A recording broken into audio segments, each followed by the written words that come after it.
जय जगन्नाथ। मैं परिधि कस्माना इस समय मौजूद हूँ गुरुग्राम के सेक्टर 7 में, जहाँ आज शाम 6 बजे से भगवान जगन्नाथ की भव्य कथा का आयोजन किया गया है। पूज्य राधा किशोरी माता जी द्वारा कथा वाचन किया जा रहा है। भक्तजन यहाँ भगवान जगन्नाथ जी की रथ यात्रा का महत्व जान रहे हैं और हरिनाम संकीर्तन के साथ कृष्ण लीलाओं का दिव्य आनंद ले रहे हैं। चलिए जानते हैं कुछ श्रद्धालुओं और आयोजकों से ये आयोजन उनके लिए कितना विशेष है। हम सब जानते हैं जगन्नाथ जी जो है वो पुरुषोत्तम क्षेत्र में है, जिसे पुरी क्षेत्र बोला जाता है। तो पहले जो रथ यात्रा मतलब स्कंद पुराण में इसका वर्णन आता है। ये केवल अब का नहीं है, युगों युगों से ये यात्रा निकलती है। और लेकिन पहले ये यात्रा केवल लिमिटेड थी पुरी तक। लेकिन हमारे जो इस्कॉन के संस्थापक आचार्य हैं, हिज डिवाइन ग्रेस AC भक्ति वेदांत स्वामी श्रील प्रभुपाद, उनकी कृपा से पूरे विश्व भर में आज ऐसी 90 से ज्यादा ऐसी कंट्रीज हैं जहाँ पर रथ यात्रा निकाली जाती है। तो जो पुरी जगन्नाथ जी जो है वो है जगत के नाथ। तो वो पहले पुरी नाथ थे और उनको जगन्नाथ बनाया हमारे श्रील प्रभुपाद ने, जो अब पूरे विश्व भर में हम देखते हैं। आजकल विश्व भर में इतने सारे देश हैं और वो सब पहली जो यात्रा थी वो सैन फ्रांसिस्को में निकाली गई थी May 1, 1967 को। और बहुत अच्छा रथ बनाया गया और प्रभुपाद ने सैन फ्रांसिस्को का नाम दिया न्यू जगन्नाथपुरी। तो इसी तरह अब हम देखते हैं कि देश विदेशों में, इनफैक्ट अपने भारतवर्ष में सभी जगह पर इसी टाइम पर अलग अलग मंदिरों में यात्राएं निकाली जाती हैं। और ये एक विशेष इसका महत्व है, जैसा आपने पूछा कि बहुत सारे लोग हैं जो मंदिर नहीं जा पाते, भगवान के दर्शन नहीं कर पाते। तो भगवान इतने दयालु हैं, इतने कृपालु हैं कि वो भक्तों को दर्शन देने के लिए खुद रथ पर आरूढ़ होकर निकलते हैं। और जब रथ चलता है तो हरिनाम संकीर्तन होता है, और जब भगवान के नामों का एक कीर्तन लोगों के कानों में जाता है तो वो शुद्ध हो जाते हैं, उनको सुकृति प्राप्त होती है। तो ये इसका महत्व है। यात्रा अगर इस्कॉन गुरुग्राम की स्पेशली बात करें तो हिज ग्रेस अच्युत हरि प्रभु जो इस्कॉन में पिछले 15 सालों से ज्यादा से यात्राएं निकाल रहे हैं। और अभी हिज ग्रेस रामभद्र प्रभु जो इस्कॉन गुरुग्राम के प्रेसिडेंट हैं, उनकी डायरेक्शंस में 11 यात्राएं निकाली जा रही है।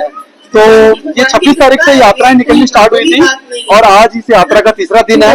और कल भी यहाँ पे गुरुग्राम के सेक्टर 9 के निवासियों को ये सुअवसर प्राप्त होगा कि भगवान के दर्शन प्राप्त होंगे और सेक्टर 9 में भी यात्रा निकाली जाएगी। इसी तरह 11 यात्राएं टोटल निकलेंगी। पिछले 30 इयर्स से रथ यात्रा बहुत ही बड़े स्केल पे मनाई जाती है।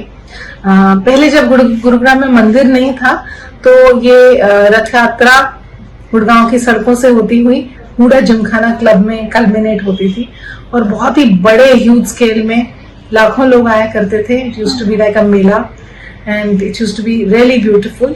सो फॉर अबाउट 20 इयर्स इसी प्रकार से रथ यात्रा सेलिब्रेट हुई।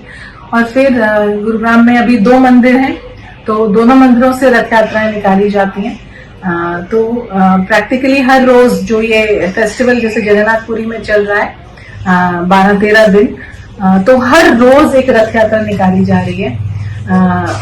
2 तो मंदिरों से निकल रही हैं और बाकी 11 रथ यात्राएं अनेक अनेक सोसाइटीज में की जा रही हैं। बड़ी बड़ी सोसाइटीज हैं, जैसे आप जानते हैं गुड़गांव में तो भगवान का कार्ड तैयार किया जाता है और भगवान को उसमें आरूढ़ किया जाता है और सोसाइटी के लोग और भी बाहर से लोग आके दे पुल द कार्ड और कल्मिनेट्स into a big festival again with prasadam and dancing कीर्तन।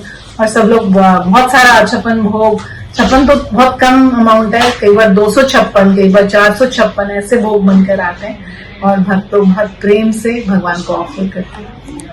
मैं इस बार से बहुत समय से जुड़ी हूँ, थोड़े टाइम से, और यहाँ के सब कुछ अपने दुख तकलीफ में भूल जाए। सबसे ज्यादा मुझे वही लगा जब कृष्णा ने डिसाइड कर लिया कि मुझे वापस आना है अपने बचपन वाली जगह पे। तो ऐसे लगा कि आज भी हमारे अंदर की वही भावना है कि हम भी अपने बचपन में वापस जाना है। मुझे सबसे ज्यादा भावुक इसमें हमेशा आज का कथा का अनुभव आपका कैसा है? बहुत ही अच्छा, बहुत ही स्पिरिचुअल। पहली बार मैंने अटेंड करा, मुझे पता नहीं था कि मुझे एक बार आना पाएगा। और जो माता जी ने जो प्रवचन दिया और उन्होंने हमें अपने साथ जुड़ने के लिए आगे आमंत्रण दिया, हम जरूर जुड़ेंगे। और मेरी कोशिश ये रहेगी मैं अपने जितने ज्यादा लोगों को उनके साथ जोड़ सकूँ और मैं जोड़ने की कोशिश करूँगी। मुझे बहुत अच्छा लगा। मैं दिल्ली से आई हूँ यहाँ ये अटेंड करने के लिए। जैसे मैं फर्स्ट टाइम मैंने अटेंड किया है, पहली बार मैंने पता नहीं है, इससे पहले मुझे नहीं पता था। और मुझे ये पता लगा कि भगवान जी कैसे अपने जगह से मिलने के लिए खुद चल के आते, तो ये मैं पहली बार मुझे पता लगा, मुझे नहीं पता था। काफी हो सकता है कि भगवान जी खुद चल के आएंगे। हम जब सुनते हैं तो वो इंटरेस्टिंग लगते हैं, तो है इसलिए मुझे अच्छा पार्ट ये लगा कि जो सब लोग भावुक हो जाते हैं, सब लोग वहाँ जाते हैं, वो कथा सुनते हैं किचन और सारे तो ये थी भगवान जगन्नाथ की कथा, आस्था, भक्ति और संस्कृति का संगम। कल रथ यात्रा में यही ऊर्जा और भी बढ़ेगी। रथ यात्रा में भगवान जगन्नाथ, बलभद्र और सुभद्रा रथों पर विराजमान होकर नगर भ्रमण करेंगे। परिधि धस्माना, बिल्कुल सटीक न्यूज के लिए गुरुग्राम से जय जगन्नाथ।